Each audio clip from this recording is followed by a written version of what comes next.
Hey there, fellow gardeners and green thumbs. Every year we eagerly await the season so we can grow our own batch of super crunchy and delicious cucumbers. It all starts with one tiny seed, but have you ever stopped to think that the fate of your entire harvest might be decided the moment you choose where to plant that seed? A plain plastic cup, a modern seedling tray, or an eco-friendly peat pot? It might seem like the difference is minor, but I'm going to tell you that one common mistake in this choice can wipe out up to 90% of your seedlings. Today, we're going to conduct a full investigation, compare all three options, and uncover the secret that will help you grow strong, healthy plants. What do you use to start your seeds? Drop a comment below right now, and by the end of the video, we'll see whose method proves to be the most effective. It's going to be interesting. Let's get back to basics. Why do we even bother starting cucumber seedlings indoors? After all, you could just toss the seed right into the ground. Cucumbers are a heat-loving crop. In most regions, our summers are simply too short for them to mature and produce an abundant harvest, if so directly outdoors. The seedling method allows us to buy precious time. We give our plants a strong head start in controlled indoor conditions, and this is where the container plays a crucial role. It's the first home for our future cucumber plant. The volume, material and shape of that container determine how the root system develops. After all, the roots are the foundation of the plant's overall health and productivity. Mistakes made at this stage, like overcrowding, root damage during transplanting, or poor water management, can result in stunted growth and meagre harvests later on. Therefore, choosing between a cup, a tray, or a peat pot isn't an aesthetic choice. It's a strategic decision that determines the success of your entire growing season. All right, let's start with our first contender, the humble plastic cup. This is perhaps the most popular and accessible option out there. You can buy these for next to nothing at any hardware or general store, or simply reuse containers you already have, like old yogurt or sour cream tubs. The main advantage here is, of course, the price and sheer availability. You don't have to spend a fortune to house 100 future plants. Just picture the store shelves stacked high with these simple yet incredibly functional containers. Another major plus is volume control. You can choose different cup sizes, for instance, a smaller 200 milliliter size for the initial stage, or jump up to 500 milliliters if you plan on keeping your seedlings longer before transplanting. This gives you crucial flexibility. You decide exactly how much soil and nutrition each of your young sprouts receives. This is especially vital for fast-growing plants like cucumbers, which need space and quickly develop a massive root system. In a small seedling cell or tray insert, they'll quickly become root-bound, but a dedicated cup gives them the necessary freedom for a powerful start. Let's take a closer look at the humble plastic cup. They actually hide an important, often overlooked advantage, especially for beginner gardeners. I'm talking specifically about the clear plastic ones. What do they give us? They allow you to literally spy on the development of the entire root system. You can see everything with your own eyes. You'll watch as the first white root tips emerge and then start to wrap around the root ball. This is invaluable information. You know exactly when your seedlings are root-bound and truly ready for transplanting. Crucially, you can monitor moisture right where it matters, at the root level, not just on the surface. Imagine the comparison. In an opaque cup, you're just guessing about the condition of the roots.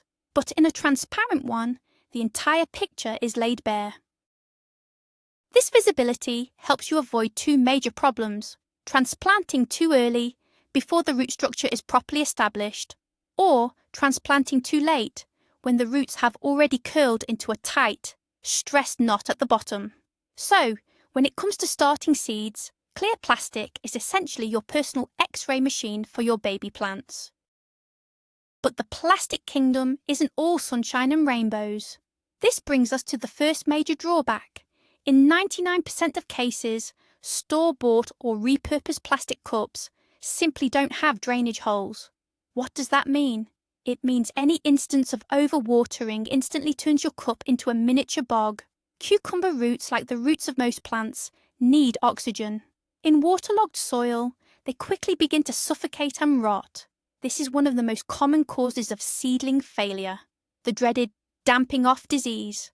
So before you can use any of these cups, you have to arm yourself with an awl, a nail, or maybe a soldering iron, and meticulously punch 3 or 4 holes in the bottom of every single one. Just picture that process, sitting there, monotonously drilling holes into 100 tiny cups. It's a huge waste of time and energy. And if you happen to forget or you make the holes too small, you risk losing all your hard work due to a single, unfortunate watering mistake. But here is the major downside, the one that outweighs all the benefits for many growers. That is the root trauma that occurs during transplanting. Cucumbers are terribly sensitive plants. They react extremely poorly to any damage to their root system. When transplanting from a rigid plastic cup, it is incredibly difficult to remove the soil block without breaking its integrity.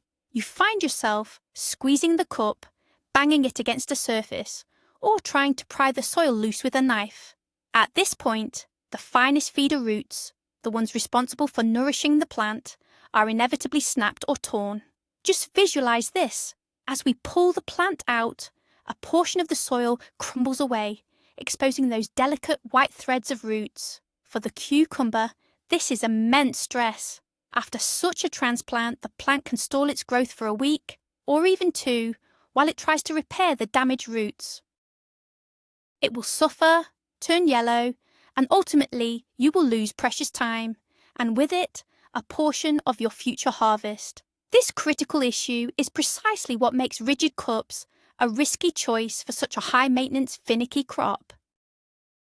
There's another practical aspect of growing seedlings that people often overlook, and that's the inefficient use of space. Round containers, when placed on a windowsill or shelving unit, use up far more real estate than they should. They leave awkward, unused gaps in between.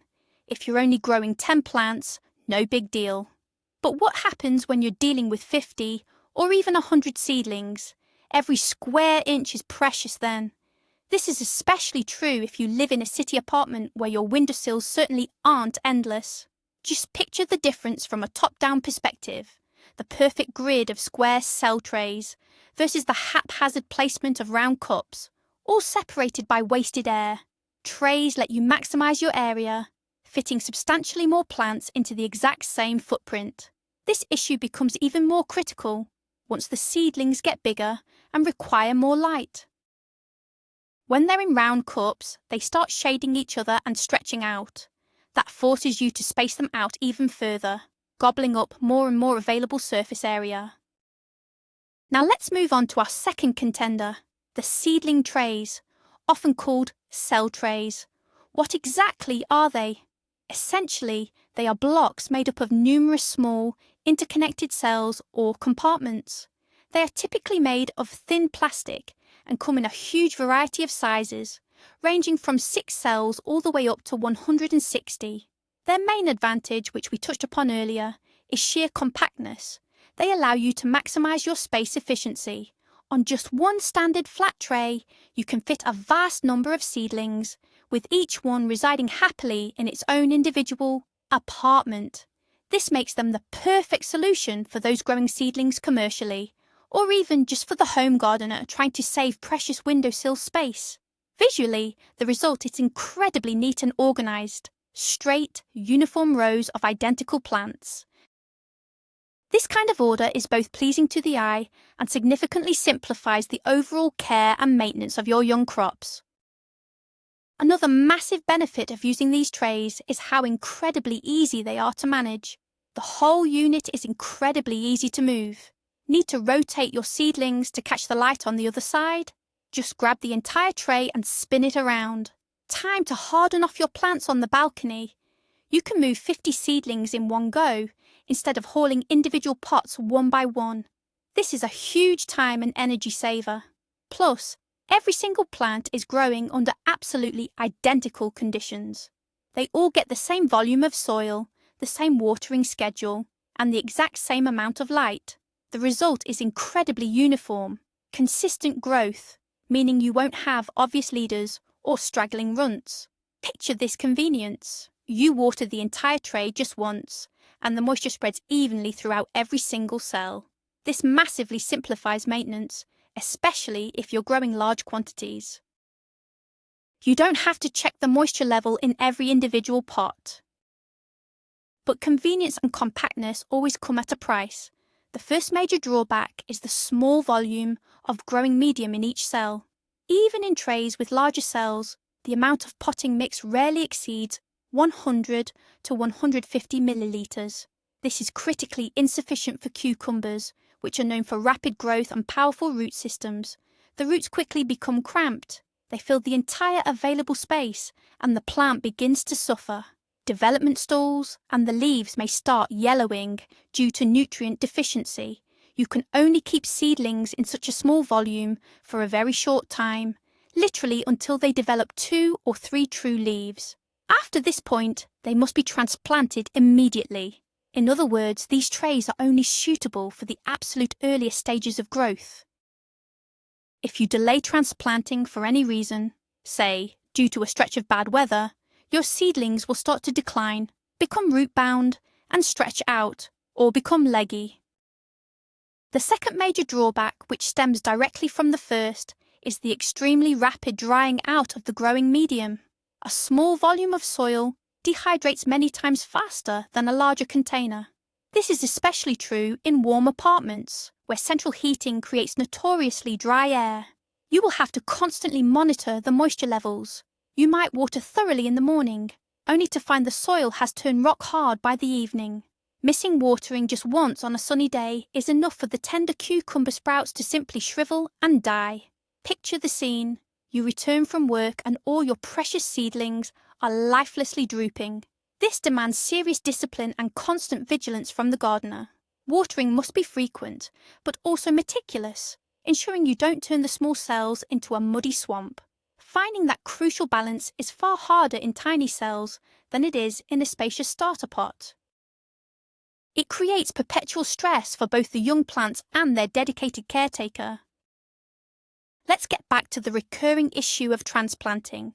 You would think the tapered design of these nursery cells, often shaped like a truncated cone, would make removing the root ball simple.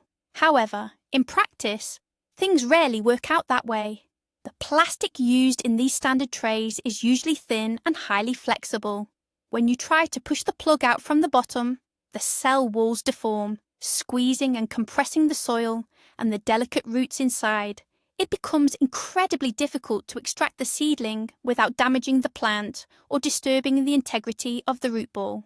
Often, the root ball completely falls apart in your hands, which results in the same negative effect we get from cheap individual pots. Traumatized roots. Some gardeners resort to cutting the cells open, but that instantly turns a reusable tray into a single-use item. Of course, there are specialized trays designed with pop-out or hinge bottoms, but these come at a significantly higher cost. Therefore, despite the apparent convenience of these standard trays, the transplant shock suffered by delicate seedlings like cucumbers remains a major concern. And ultimately, that stress is their biggest drawback. Finally, we've arrived at the third and perhaps most intriguing option: peat pots and pellets. They are marketed as the ideal, eco-friendly, modern solution. The core idea: zero transplanting shock whatsoever. You plant the seedling directly into the soil, pot and all. Manufacturers promise that once in the ground, the pot walls rapidly decompose, allowing the roots to grow freely without obstruction. Sounds like a gardener's dream, doesn't it? Zero stress for the plant, 100% successful establishment. You simply dig a hole, place the potted seedling inside and cover it up. Visualize this perfect scenario. The roots don't even realize they've been moved. They just keep growing as if nothing happened. This concept is incredibly appealing because of its simplicity and gentle approach to the plant. This is exactly why peat pots are so popular, especially among those nervous about damaging the delicate roots of tender vegetables like cucumbers. Now let's tackle the biggest myth surrounding peat pots, the myth that they are easy and trouble-free. In reality, they are the trickiest and most demanding option when it comes to successful cultivation. While you can certainly get phenomenal results with them, you can just as easily wipe out your entire batch of seedlings. And here's why. The walls of the pot are made from compressed peat. This material essentially acts like a wick or a sponge, actively pulling moisture and accelerating evaporation. As a result, the soil inside the pot doesn't just dry out quickly, it dries out almost instantaneously, much faster than it would in a standard plastic cell tray. The pot's exterior might look moist, but it's actually drawing all the water out from the centre, leaving the roots in a dry substrate. This demands even more frequent and often heavier watering. Now imagine what happens if you miss that watering window, even by a little bit. You'll be left with a rock-hard peat brick encasing a dead plant. Let's move on to the next major downside. If you go the opposite route and overwater excessively, trying desperately to prevent those pots from drying out, you're heading for a different kind of trouble. Constantly damp peat walls are an absolute paradise for mould and fungal growth. Very often, you'll spot white, green, or even black fuzz appearing right on the surface of the containers. This mould is far less harmless than it seems. It can quickly spread to the soil and the seedling itself, causing various diseases including the dreaded damping off. Just picture your entire windowsill lined up with pots covered in this nasty, fuzzy mould. Not only is this unsightly, but it is genuinely dangerous for the health of your young seedlings. Fighting off the mould will demand serious extra effort from you, applying fungicides, constantly tweaking humidity and temperature, and ensuring powerful ventilation. Ultimately, the supposed simplicity of using peat pots turns out to be entirely deceptive. This brings us to the biggest, most critical mistake, the one 90% of gardeners make when using peat pots. The issue is the walls not breaking down quickly enough in the soil. Often, manufacturers add cardboard or glue to the peat mixture to give the pots better stability and strength. The result is extremely dense, tough walls. When you plant the seedling in the ground, these walls simply won't decompose during the growing season. They become an insurmountable barrier for the roots. The roots, say cucumber roots, hit this dense wall and cannot push through to the fertile surrounding soil. Instead, they start growing inward, winding into a tight, root-bound ball. The plant is essentially trapped inside this peat cup, like sitting in prison. It can't draw enough nutrients and moisture from the surrounding soil. It stunts, yellows, and ultimately yields very little, or dies entirely. Screen visual suggestion. We can show a plant dug up in the fall whose roots were never able to penetrate the pot walls. So how exactly can we avoid this catastrophe? There are a few crucial rules to follow. First, before transplanting, you must thoroughly soak the peat pot. It needs to be completely saturated with water. If a dry pot goes into the soil, it will actually act in reverse, wicking moisture away from the surrounding earth and effectively condemning your plant to drought. Second, many seasoned gardeners recommend carefully scoring or partially removing the bottom and sides of the pot right before planting. Yes, this somewhat contradicts the entire concept of trauma-free transplanting, but it's a necessary step to help the roots break free. You can either make several vertical slits or gently tear off the bottom rim. This gives the roots crucial escape routes and significantly increases your chances of success. And finally, third, when planting, the upper edge of the peat pot must never protrude above the soil line. If it does, it will act like a wick, evaporating moisture from the surface and drying out the entire root ball. Let's take a moment to discuss the quality of the peat pots themselves. There are countless options on the market, and they vary drastically in terms of composition and density. The cheaper varieties usually contain a lot of cardboard, giving them dense, almost rock-solid walls. These are the ones that pose the biggest threat to healthy root development. More expensive, higher quality pots are typically made from sphagnum peat moss. They are looser, allowing for better air and water circulation. Crucially, they break down much faster once planted in the soil. Therefore, if you decide to use this method, do not skimp on quality. Stick to products from reliable, well-known manufacturers. Feel the pot before you buy it. It should feel light and slightly porous, not hard and smooth like simple cardboard. You can even run a simple experiment. Soak a pot in water for 24 hours. A good pot will become mushy and easily tear apart in your hands, while a poor quality one will maintain its shape and firmness. Let's move on to peat pellets. These are peat substrates compressed into small pucks and held together by a thin mesh netting. When soaked, the pellet swells, transforming into a ready-to-use mini container filled with growing medium. This is incredibly convenient. You don't have to deal with messy soil or manually filling containers. It's clean and fast. Pellets are ideal for seed starting, especially for expensive or fussy varieties. The root system thrives in the loose, well-aerated medium. They do share one common issue with biodegradable pots, though usually less severe. The netting designed to hold the pellet shape can sometimes hinder root growth. Even though manufacturers claim this mesh is degradable, it can be too durable for delicate roots, like those of a cucumber seedling. Therefore, when it comes time to transplant, it is highly recommended that you carefully score the netting or remove it completely, taking care not to disturb the root ball. So, are peat pots the worst thing ever? Not necessarily. They definitely have their place. They can be incredibly effective if you're growing plants that absolutely freak out when they're transplanted, provided you're willing to give them extra attention. Think certain delicate flowers or exotic seedlings. But when it comes to cucumbers, I think the risks far outweigh any potential benefits. There are just too many variables involved. Too many ifs. If the pot quality is good, if you remember to water consistently, if you manage not to soak them and cause mold, and finally, if the pot actually decomposes once it's in the soil. That's just too many ways for things to go sideways. I would absolutely advise any newbie gardener to steer clear of peat pots entirely. The likelihood of making a mistake and ending up disappointed is simply too high. These pots are a tool reserved for experienced and highly disciplined gardeners. Let's take a quick look at where we stand with our comparison. Plastic cups are cheap, simple, allow us to control the volume, and let us see the roots clearly. However, there's a very high risk of damaging those roots during transplanting. Seedling trays are compact and easy to manage, and the plants tend to develop uniformly. But the small soil volume means they dry out quickly, and the risk of root trauma when moving them remains a concern. Peat pots theoretically offer a perfect stress-free transplant.